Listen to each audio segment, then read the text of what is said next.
पहलगाममधील हल्ल्याच्या निषेधार्थ जामनेर बंदची हाक देण्यात आलेली आहे। सकल हिंदू समाजाच्या वतीने ही बंदची हाक देण्यात आली आहे। धरणगाव आणि जामनेरमध्ये कडेकोट बंदोबस्त ठेवण्यात आलेला आहे। जम्मू काश्मीर येथील पहलगाम येथील अतिरेक्यांनी बेछूट गोळीबार केल्यामुळे या ठिकाणी पर्यटक म्हणून आलेल्या 26 जणांचा मृत्यू झाला। या घटनेच्या निषेधार्थ विश्व हिंदू परिषद आणि सकल हिंदू समाजाच्या वतीने आणि ग्रामस्थांच्या वतीने धरणगाव आणि जामनेर बंदची हाक देण्यात आली आहे। यावेळी या घटनेच्या निषेधार्थ धरणगाव आणि जामनेर येथे कडेकोट बंद पाडण्यात आलेला आहे।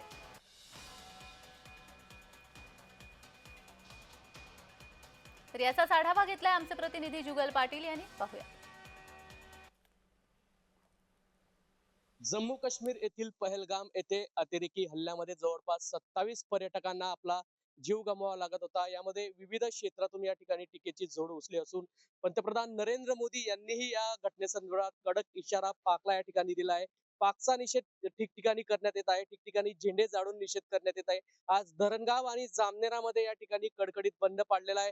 आपण धरणगाव तालुक्यात या ठिकाणी आहोत। धरणगाव तालुक्यामध्ये या ठिकाणी सकल हिंदुत्ववादी संघटनांतर्फे कडक बंद या ठिकाणी पाडण्यात आलेला आहे।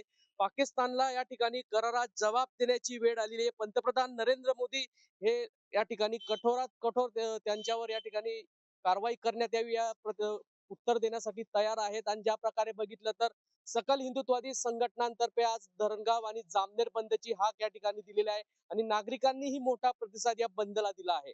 जुगल पाटील, जय महाराष्ट्र न्यूज, जळगाव।